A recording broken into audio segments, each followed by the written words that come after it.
So anyone who watches boxing pretty much knows that the lightweight class is like super lit right now. And that is in large part big thanks to Ryan Garcia and his big win over Luke Campbell recently. In New York, he's a person who a lot of people, you see potential, but also had doubts, you know what I'm saying? A lot of people that I know from, and talking about in the fight world weren't sure if he was going to live up to, all the hype. But the Luke Campbell victory, especially after getting dropped with that monster left hook, getting up to finish the fight with another monster left hook of his own to the body, he answered a lot of questions and made a lot of people, firmer believers in his actual ability for longevity within the sport.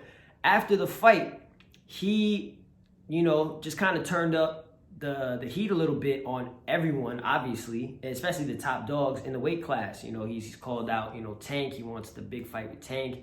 He was, you can't say he's like ducking Teofimo or Devin Haney. He's just saying that, look, like in terms of monetary gain, I want Tank right now.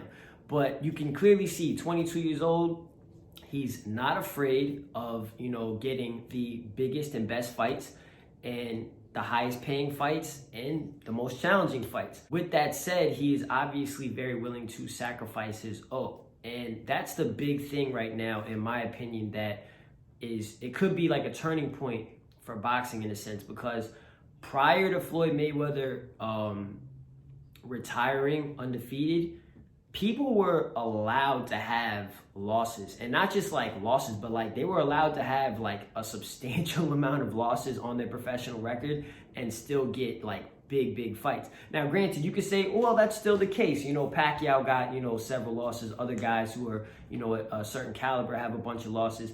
But the whole Mayweather, 50-0, that N-0 aspect of his record put a lot of like silent pressure on every single fighter out there to never get defeated. I've literally heard from, people, talking to promoters and stuff like that, who they've had a fighter, some local guys that I've even known in New York, and the person will take an L in one of their fights, and word through the grapevine would be that the promoter's like, yo, you lose one more time and your career is over type shit. Like, damn, bro, like it's a combat sport. It's where warriors step in the ring to face another warrior. It's the only, boxing and MMA. This goes for all combat, but only this, what I'm specifically talking about is only boxing, but boxing and MMA. It's the only two sports where, you're not just trying to win a game. You're actually trying to do severe physical damage to your opponent in order to win. No one honestly wants to straight up catch a body in boxing or MMA, at least not, I don't think anyone is legit, like, I'm trying to smoke this dude for real.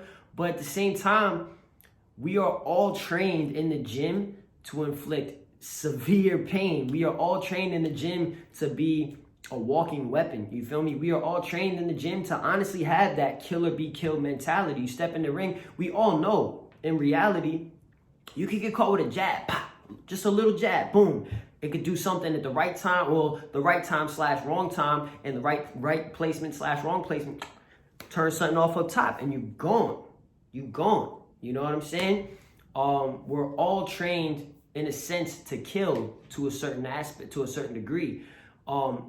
So with that being said, it's only to be expected that someone is going to lose. So to have a sport where dudes are at this elite level, to say that it's not acceptable for anyone to have a loss or two, maybe 3 tops on their record without, and then they can't get big fights ever again, that's crazy. That's outrageous. When I used to go to, I used to do Tiger Showman's when I was a kid, when I was like 15 or something like that. And that's back in old school days when it was called Tiger Showman's Karate before it was Tiger Showman's MMA. It was still MMA, but they didn't change it to MMA just yet. And I used to do these tournaments called Challenge of Champions. And I remember my pops drove me over to New Jersey for the first one that I ever did. It was cold. It was like November or something like that. And I think it like snowed and stuff. And we were sitting in the car like right before we got out the whip in the parking lot. And, it was my first time, 15, so I was type nervous. I'm like, damn, butterflies is hitting crazy. And my pop said the same to me. He said, yo, Mike, like, I know you're nervous. That's natural.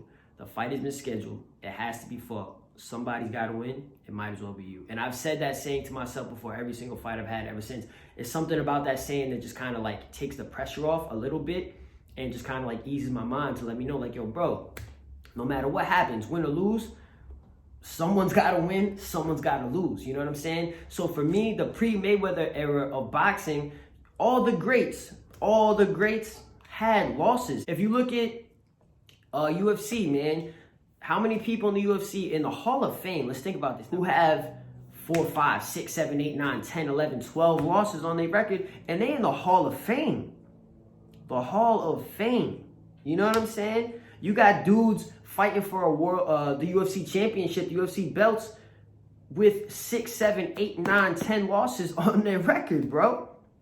They'll have a record of 20 and 10, and they'll be out here getting a title shot. Like, you know what I'm saying? But that's the beauty of it, because that 20 and 10 person could potentially beat the undefeated guy. Yeah, man, the pre-Mayweather era of boxing, you were just allowed to just get busy.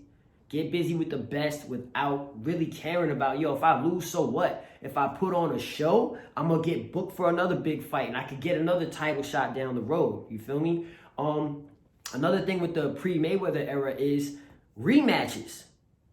How often do you really see rematches in boxing anymore? It's rare, especially of the elite levels. The elite levels, a lot of times, they might talk about rematch clauses, this, that, and the third. Okay, Tyson Fury and Deontay Wilder, cool. That's like a rare one. You feel me? But dudes don't be running it back 2, 3, 4 times, 5 times anymore. Yeah, the pre-Mayweather era, there was tons of rematches.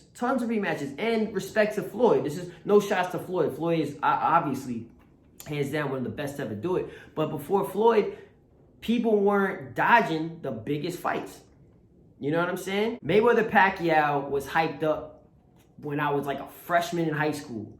And they didn't fight until like towards the end of me being in college or something like that. Hype behind big fights, it doesn't have to take, well, before the Mayweather era, it didn't have to take like 5, 6, 7, 8 years for the elite dudes to get in the ring.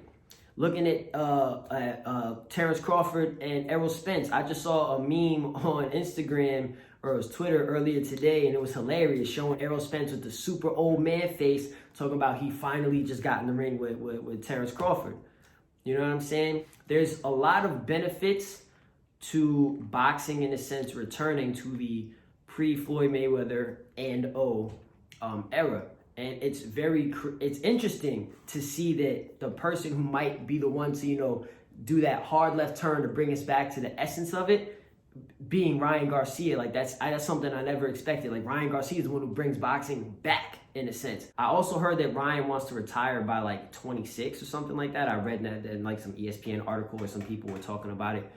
He wants to retire like super young. I think before he hits 30, 26, 27, something like that. So it makes sense if he wants to take the big fights right now early while he's young. I heard through the grapevine that he might be fighting Pacquiao next instead of Gervonta, because it's, conflicts of, contracts and stuff like that with DAZN and Showtime, and it's hard to make that fight happen logistically on paper. And Pacquiao is a big fight that, like, boxing fans will watch Gervonta versus Ryan Garcia. People outside of boxing will too, but like the world legit would watch Pacquiao versus Garcia. So there's a bigger, draw, especially payday and stuff like that.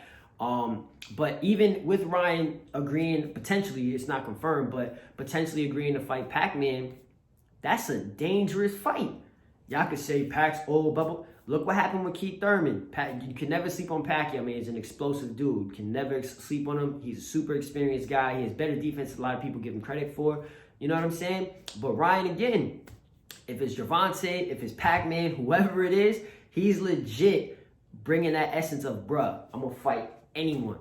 Who cares about if I have that and or not? You know what I'm saying? At the end of the day, you got to respect that. You got to respect that. I just wonder, will the boxing promoters and the powers that be who make everything happen, will they kind of be willing to transition back towards that, defeated fighter and era where you can still market the guys for the big fights in the future? Or is he going to be essentially sacrificing his career and kind of putting it on the back burner at a much early age if he ends up taking a loss? You know what I'm saying? Salute to Ryan Garcia for that. I think it's pretty dope. What do y'all think? Do you think that boxing would be better to go back to the pre-Mayweather era of the, undefeated era? Or do you think that it's better to have fighters, maintain that undefeated label as long as possible? Let me know.